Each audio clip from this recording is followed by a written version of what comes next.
Good morning dear students. आज हम जो टॉपिक पढ़ने वाले हैं वो 7th क्लास मैथमेटिक्स का टॉपिक है। चैप्टर नंबर फर्स्ट इंटीजर और इसकी एक्सरसाइज नंबर 1.1 जो है उसके अगले क्वेश्चंस जो हैं वो सॉल्व कर रहे हैं। 6th क्वेश्चन से शुरू करते हैं। यहाँ पे क्वेश्चन में दिया गया है Rita goes 20 kilometre towards east from A point A to the point B. यहाँ पे क्या माना गया है कि एक रीता जो है वो एक लड़की है और वो 20 किलोमीटर ईस्ट की तरफ जाती है। तो सबसे पहले हम एक छोटा सा साइन इधर बना लेंगे। जब भी डायरेक्शन का क्वेश्चन आएगा तो इस तरह से उसको सॉल्व करेंगे, जैसे कि यहाँ पे। तो यहाँ पे चारों डायरेक्शंस को शो किया गया है। इधर ईस्ट होता है, इधर वेस्ट, इधर नॉर्थ और ये साउथ। यहाँ पे सिर्फ दो ही डायरेक्शन के बारे में बात किया है, तो बस एक सीधी ही लाइन जो है यहाँ पे यूज़ करेंगे।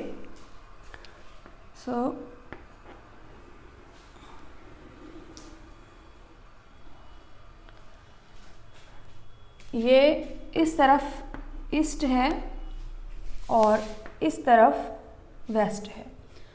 तो यहाँ इन्होंने कहा कि एक पॉइंट मान लिया है जिसको पॉइंट कहा गया है ए।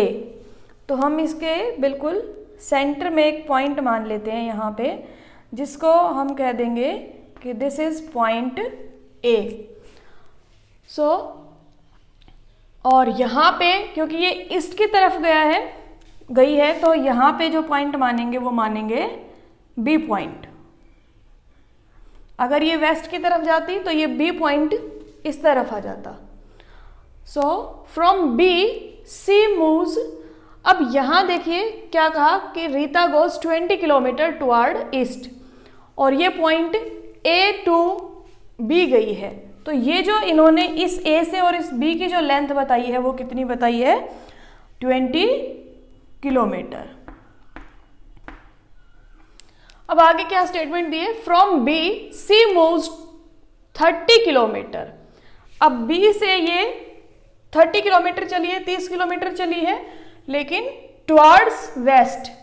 डायरेक्शन जो है वो अपोजिट हो गई है। पहले ईस्ट की तरफ गई थी, अब जो है ये 30 किलोमीटर वेस्ट की तरफ गई है।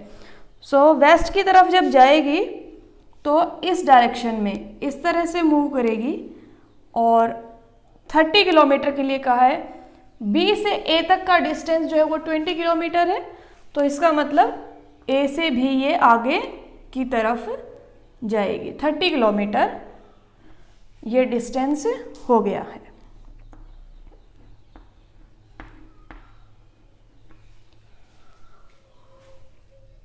सेम रोड को यूज किया है। If the distance toward east is represented by positive integer. जो ये ए से बी की तरफ गई है ईस्ट की तरफ, इसको इन्होंने कहा कि इसको ये पॉजिटिव इंटीजर से रिप्रेजेंट करेंगे। तो यहाँ पे हम पॉजिटिव का साइन लगा सकते हैं क्योंकि ये जो 20 किलोमीटर है ये पॉजिटिव डायरेक्शन में है। Then how will you represent the distance travelled toward west. अब देखिए जब वापस आई है तो ईस्ट के अपोजिट डायरेक्शन में, और इन्होंने जो ए से बी की तरफ गई है उसको पॉजिटिव इंटीजर से डिनोट किया। तो जब वापस आएगी तो हम ऑब्वियसली इंटीजर को क्या कर देंगे? अपोजिट कर देंगे, क्योंकि जब वो सीधी जाएगी तो पॉजिटिव, जब वो वापस उल्टी आएगी तो उसके लिए नेगेटिव इंटीजर। तो हमने इसको रिप्रेजेंट किया नेगेटिव इंटीजर से। सो यही पूछा गया था कि represent the distance travelled toward west. तो ये जो है इस वेस्ट की रिप्रेजेंटेशन है। आगे क्या पूछा गया है? By which integer will you represent her final point A. So last में ये पूछ रहा है कि किस इंटीजर से आप इसको रिप्रेजेंट करेंगे फाइनल पॉइंट को। ये जो फाइनल पॉइंट है क्योंकि यहाँ लास्ट में वो पहुंची है, तो इससे पूछा है कि ए से इस पॉइंट को आप किस तरह से रिप्रेजेंट करेंगे। तो डियर स्टूडेंट्स यहाँ पे हम 20 किलोमीटर लेंगे और साथ के साथ में इनको क्या करेंगे, इसके साथ क्योंकि आएगी तो इस तरफ इसको इसमें ऐड कर देंगे। तो ये क्या आ जाएगा 20 माइनस 30। तो जब भी हमें साइन लगाना होता है तो जिस एंटिटी का साइन, जो बड़ी एंटिटी होती है उसी का साइन ही हमेशा आएगा। तो यहाँ आ जाएगा ये -10। 30 माइनस 20 करेंगे तो 10 आएगा, और क्योंकि 30 बड़ा है 20 से तो माइनस साइन इसके ऊपर आ जाएगा। तो यही पूछा है कि किस से रिप्रेजेंट करेंगे फाइनल पॉइंट को, तो -10 से रिप्रेजेंट करेंगे यहाँ पे। अगला क्वेश्चन है, in a magic square each row column and diagonal have the same sum. अब यहाँ पे रो और कॉलम के बारे में बताया गया है। जो ये बिल्कुल इस तरह से है सीधे, इनको हम कॉलम कहेंगे, और जो इस तरह से बनी हुई है ये, इनको रो कहेंगे। तो इन्होंने कहा है कि अगर आप रो और कॉलम में देखें तो मैजिक स्क्वायर में सबका जो सेम है, सबका जो सम है वो सेम आएगा। तो अगर इनमें से चेक कीजिए कि इनमें से कौन सा इस रूल को फॉलो करता है, वही मैजिक स्क्वायर होगा। तो अब यहाँ पे देखते हैं फर्स्ट स्क्वायर को। तो यहाँ पे क्या दिया गया है, जब हम इधर रो की तरफ देखेंगे पहले तो 5 माइनस 1 माइनस 5, तो ये टोटल कितना हो गया 1 प्लस 4 माइनस का 5, और यहाँ पे 5 है तो यहाँ पे आ जाएगा इसका सम 0। इसी तरह से इधर भी 5 दिया गया है, यहाँ माइनस का 5 है, नीचे 0 दिया गया है। तो इस रो और कॉलम में तो ये सेम आ गया। अब अगली रो और कॉलम में देखते हैं कि -5 -2 और 7, यहाँ पे माइनस का 7 बनता है और ये 7 फिर से 0 आ जाता है। फिर इसका कॉलम में देखते हैं -1 -2 और यहाँ आ गया क्या 3, तो -1 और -2 हो गया -3 और यहाँ 3 है तो फिर ये 0 आ जाता है। यहाँ तक तो ठीक है। अगला जो है वो देखते हैं, यहाँ पे 0 3 -3, तो ये दोबारा से 0 हो जाता है, और इधर भी -4 -3 इज इक्वल टू -7, और यहाँ पे 7 पॉजिटिव का है तो ये भी 0 हो जाता है। तो रो और कॉलम में तो इनका जो सम आया है वो सेम आया है। अब डायगोनल और देखते हैं, क्या डायगोनल में भी इसी तरह से आता है। सो देखिए डायगोनल में तो ये जो है ये डायगोनल की डायरेक्शन है। सो यहाँ पे 0 है, यहाँ पे -2 है, -4 है। सो अगर -2 और -4 हो जाते हैं, -6 और 0 है, तो इसका सम जो है वो 0 नहीं आया। इस तरफ भी डायगोनल में देख लेते हैं, 5 -2 -3, इधर 0 आता है लेकिन इधर नहीं आता। इन्होंने कहा कि सबका सम जो है वो सेम आना चाहिए, तो सबका सम सेम नहीं आ रहा है। यहाँ से इसका जो सम है वो -6 आ रहा है, इसका मतलब सेम नहीं आ रहा है, तो ये तो मैजिक स्क्वायर नहीं है। अगला देखते हैं क्या अगला मैजिक स्क्वायर बन पाता है।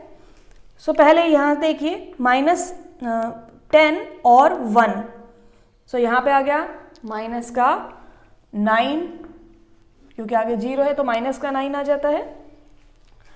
इस तरफ देखते हैं -4 और -6 हो जाएगा माइनस का 10, और यहाँ 1 है तो फिर से -9 आ जाता है। अब अगले में देखते हैं -10 -3 और 4, -13 और प्लस का 4, तो यहाँ पे आ जाएगा -9। अगले में इसी तरह से -4 -3 -7 -2 माइनस का 9 आ जाता है। अब इस तरफ देखते हैं -6 -7 माइनस का 13 हो जाता है, और 13 में से प्लस का 4 जब रिड्यूस करेंगे, सब्ट्रैक्ट करेंगे तो माइनस का 9 ही आ जाएगा। इधर भी माइनस का 9 आया है, उस तरफ भी माइनस का 9। इधर देखते हैं ये -2 और -7 -9 होता है। तो तो इस तरफ भी रो और कॉलम में इनका सबका जो सम है वो एक जैसा ही आ रहा है, सब जगह से -9 ही आ रहा है। अब डायगोनल्स में देखते हैं क्या सम -9 आता है। ये दो हमारे डायगोनल्स हैं यहाँ पे। सो 1 -3 -7, -7 और -3 हो गए माइनस के 10, एक को घटाएंगे तो माइनस का 9 आ जाएगा। एक तरफ तो सही आया है, दूसरी तरफ है 0 -3 -6। सो यहाँ पे -3 और -6 को जब ऐड करेंगे तो कितना आ जाएगा, -9 आ जाता है। तो इसका मतलब डायगोनल्स में भी जो इसका सम है वो सेम ही आ रहा है। तो ये जो है मैजिक स्क्वायर है। आप इसका सम जो है ये रोज हैं और इस तरह से जो ये खड़े हैं ये कॉलम है और ये जो है ये डायगोनल्स है। तो आप इनमें चेक करके देख सकते हैं कि सबका सम जो है वो बराबर आ रहा है। तो ये जो है ये हमारा मैजिक स्क्वायर है, सेकंड नंबर वाला। अगला क्वेश्चन देखते हैं, 8th question, verify a minus bracket minus b bracket close is equal to a plus b from the following value of a and b। So यहाँ पे आपने वेरीफाई करना है, जो एंटिटीज हैं आपने इस तरह से लिखनी है और फिर ये इसमें कन्वर्ट हो जाएंगी। तो देखिए a, यहाँ a की वैल्यू जो दी गई है वो 21 दी गई है, b की वैल्यू जो दी गई है वो 18 दी गई है। सो 21 माइनस ब्रैकेट माइनस 18। अब साइन जो है वो चेंज हो जाएगा क्योंकि दोनों तरफ ही क्या है, माइनस है। तो यहाँ पे जब इसको हटाएंगे ब्रैकेट को तो यहाँ पे पॉजिटिव साइन आ जाएगा। अब आप इनको ऐड करके लिख सकते हैं, ऐसा ही यहाँ पे इन्होंने शो किया है। सो 9 एंड 3 39 जो है ये आ जाएगा। सेकेंड को भी इसी तरह से सॉल्व करेंगे कि 118 माइनस ब्रैकेट माइनस 125। दोबारा से उसी तरह से जो हमारा जो माइनस है वो प्लस हो जाएगा, क्योंकि जब ब्रैकेट से पहले और ब्रैकेट के बाद माइनस आता है तो वो पॉजिटिव साइन में कन्वर्ट हो जाता है।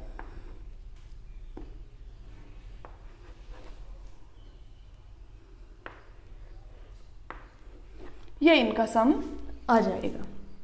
अगला भी इसी तरह से करते हैं, 75 minus bracket minus 84, 75 plus 84 is equal to 5 and 4 9 and 15। Next question करते हैं, 28 माइनस फिर bracket minus 11, 28 plus 11 is equal to 39। ये 8th क्वेश्चन था। एक आप देख के और उसके बाद अपने आप से भी कर सकते हैं, ये बाकी बचे हुए इसी की तरह के। इसी तरह से मैंने 9th क्वेश्चन लिया है जिसके पार्ट तो 5 हैं लेकिन मैंने यहाँ 2 ही लिए हैं, बिल्कुल सेम है अगले पार्ट्स भी। तो 2 को मैं सोल्व कर रही हूँ, बाकी आप खुद से सोल्व करेंगे। यहाँ क्या दिया गया है, use the sign of smaller and bigger और equal to in the box to make statement true. इस बॉक्स में आपने इन तीनों साइंस में से साइन यूज करना है। तो वो अभी करके देखते हैं कि कौन सा साइन यहाँ पे आएगा। यहाँ दिया गया है माइनस का 8 प्लस माइनस 4, माइनस 8। जब यहाँ प्लस है और यहाँ माइनस है तो साइन जो आएगा वो किसका आएगा, माइनस का। सो यहाँ पे आ गया माइनस 12 और हम इसको माइनस 12, यहाँ है माइनस 8, फिर यहाँ माइनस पहले भी है और ब्रैकेट के बाद में भी, तो ये साइन आ जाएगा पॉजिटिव का। यहाँ आ जाएगा माइनस का 8 है और प्लस का 4 है, तो आ जाएगा -4। अब देखिए डियर स्टूडेंट्स, माइनस इधर 12 है और फाइनली इधर आया है -4। तो आपको देखने में तो बड़ा लग रहा होगा ये, लेकिन जब भी माइनस के इंटीजर्स होते हैं तो उनके अंदर जितनी ज़्यादा बड़ा नंबर होता है उतनी ही उसकी वैल्यू छोटी होगी। इसका मतलब क्या है, अगर हम एग्जांपल देखें यहाँ पे, तो जैसे कि -1 है और यहाँ है -2, इनमें से जो बड़ा है वो है -1, तो साइन जो है वो इस तरह का आएगा। -2 छोटा है और -1 जो है वो -2 से बड़ा है। तो इसी तरह से यहाँ -12 है, यहाँ -4 है, तो इनमें से बड़ा जो है वो कौन है, -4। तो साइन जो है वो इस तरह का आएगा। जिस तरफ ये जो साइन है, जिस तरफ ये खुला हुआ होगा उस तरफ बड़ी एंटिटीज हम लिखते हैं, जिस तरफ इसकी ये पॉइंट होगा उस तरफ जो है वो स्मॉलर एंटिटीज आएंगी। अगला क्वेश्चन देखते हैं। 39 प्लस -24 -15, लिख लेते हैं इसको। 39 -24 -15। अब यहाँ दो एंटिटीज माइनस की हैं तो इनको ऐड कर लेंगे, तो ये आ जाएगा 39 -39 इज इक्वल टू 0, क्योंकि दोनों बराबर है, साइन अपोजिट है, तो हमारे पास इसका आंसर आ गया 0। इस तरफ 36 प्लस, यहाँ माइनस है अंदर तो हम इसको डायरेक्टली माइनस लिख देते हैं, 52। यहाँ इधर माइनस है, इधर भी माइनस है, तो ये आ जाएगा पॉजिटिव का sign 36। 36 and 36 72 -52 is equal to 20। So यहाँ पे एक तरफ 0 आया है, इधर एक तरफ आ गया है 20। सो साइन जो है जैसे ऊपर वाले में किया था उसी तरह से साइन 20 की तरफ जाएगा, क्योंकि 20 जो है वो बड़ी एंटिटी है यहाँ पे।